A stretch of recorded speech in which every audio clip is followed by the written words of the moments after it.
ask the most fundamental question: why did we invent money? Contrary to the attitudes of most of the world's population today, money is not a natural resource, nor does it represent resources. Money is actually a social convention for managing scarcity and rewarding creation. If a person grows a food product on a plot of land, that product is given a value, one, based on how scarce the product is in the region, hence the level of demand versus supply, and two, along with the amount of labor and time spent to produce that product. Generally speaking, if a product is rare in the society, then its value is raised. If the skill set needed by a person to cultivate that product is also rare in the community, then the value is increased as well. This is the basic theory of value, which you'll hear in Economics 101. As innocuous as this may seem on the surface, let's now consider some of the unspoken negative retroactions of this system, namely the profit mechanism and its relationship to establishment preservation. Very simply, problems and scarcity equals profit. Socially negative attributes of society become positively rewarded ventures for industry. The more problems and scarcity there is, the more money that can be made off of attempts at solutions. The more efficiency created in society, the less opportunities for monetary acquisition. Think about this.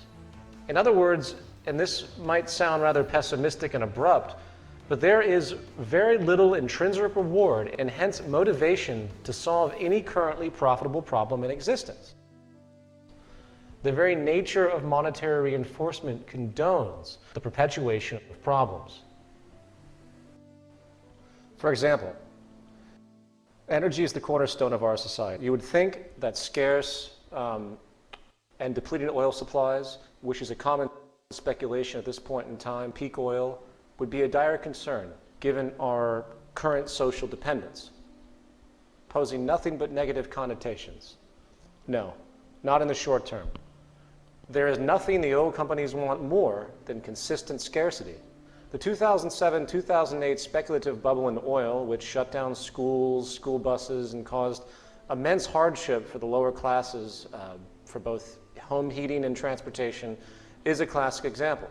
If oil companies know that they can make more money by having their items scarce, the propensity to deliberately limit production and disregard social concern or simply be dishonest outright about available resources is very high.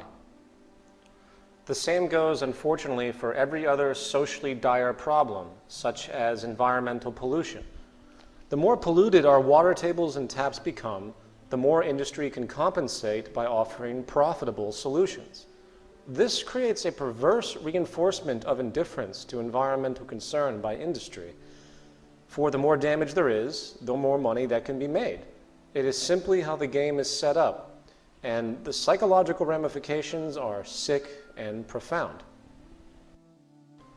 Let's consider the medical industry, which should be one of the most altruistic and progressive institutions we have, as our quality of life often depends on it. However, we need to realize the simple reality that the medical establishment, with its millions of employees, thrives off of the sickness of the population. The more problems solved in the realm of disease, the less money that can be generated. For example, the cancer industry. This is a massive, multi-billion-dollar a year industry, a trillion-dollar industry, with a very large number of people in employment. Suppose for a moment, hypothetically, that a cure for all cancers was somehow achieved, and the method of treatment was simple and easy. In other words, there was no longer a way to make all of this money off of the illness by the medical establishment. Do you realize what would happen to the economy, to the medical institutions, if that particular problem was actually given a viable solution? And when you realize that, do you really think that the intent is to cure this illness? It's something to think about. And it would also lay off tens of thousands of people. I mean, keep in mind, it's an establishment. The moment you have employees and everything, and even if you're working initially for an altruistic cause, the moment you're in the position of supporting a group and the group relying on the institution, suddenly motivations change. As another example, what if a company made a car that could last 80 years without service and also runs without the need for perpetual refueling through battery technology. The aftermarket value of that car would be virtually zero, and billions of dollars would be lost due to the now obsolete consumer oil and auto service market industries. I'm sure many of you know that we have the technology now to create electric cars that can go 80 miles an hour for 1,000 miles on one charge. You might also know, as a case in point, that the White House during the Bush administration, which was in fact the oil cartel in power, made sure their corporate constituents in the oil industry were safeguarded against this new reality by helping to just get rid of the idea of itself, squashing it. In fact, there is no reason why every single car sold could not be electric right now. They aren't, because social progress and human well-being is always second to monetary gain. I'll say that again. Social progress and human well-being is always second to monetary gain. Also, if people cannot make money off of solving social problems, they simply will not be done. Take a look at the horrid, dire destitution in Africa, or simply the rampant and growing homelessness across the world. I think George Carlin actually put it best. Have you ever noticed that the only metaphor we have in our public discourse for solving problems is to declare war on it? We have the war on crime, the war on cancer, the war on drugs. But did you ever notice that we have no war on homelessness? You know why? Because there's no money in that problem.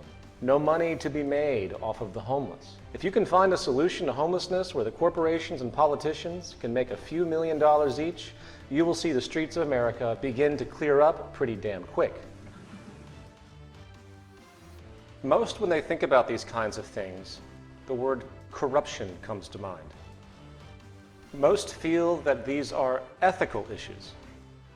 But is it really corrupt for an energy establishment to want to limit supply artificially so they can make money? Is it really corrupt for a company to seek indifferent self-preservation at the expense of social progress? Actually, no, it isn't. It is simply business as usual, and this is what I'm trying to point out. And you should expect nothing less than this tendency.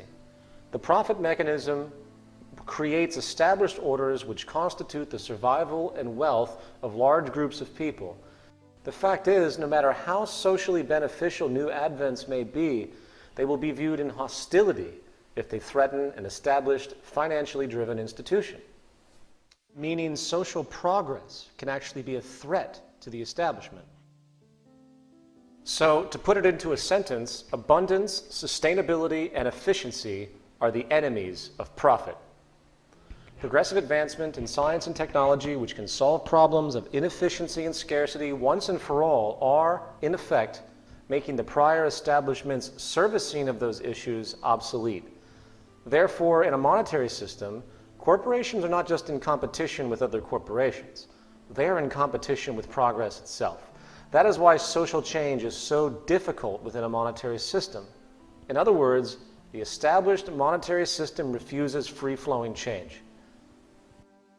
You cannot have a social convention where money is made off of inefficiency and scarcity and expect a quick incorporation of new advents which can relieve those problems.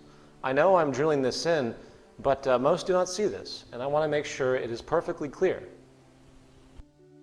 Now, I don't want to spend too much time on the monetary system because, as I mentioned, it was the focus of a prior presentation. However, I would like to quickly point out two important issues. The first is the economic reality that the entire global economic system is based on what I call cyclical consumption. The only way the system can work is if money is perpetually circulating. Money must be continuously transferred from one party to another in order to sustain so-called economic growth. This is done through constant or cyclical consumption by virtually everyone in society. Jobs are entirely contingent upon demand for production in some form. If there was no demand for goods and services, then there would be no demand for labor, and financial circulation would hence stop. What this translates into, again, is that inefficiency equals profit. The entire system demands problems for it to work. This is not only paralyzing, as we have discussed, but it also creates outrageous amounts of resource waste, irrelevancy, and extremity. The second point I would like to make on this issue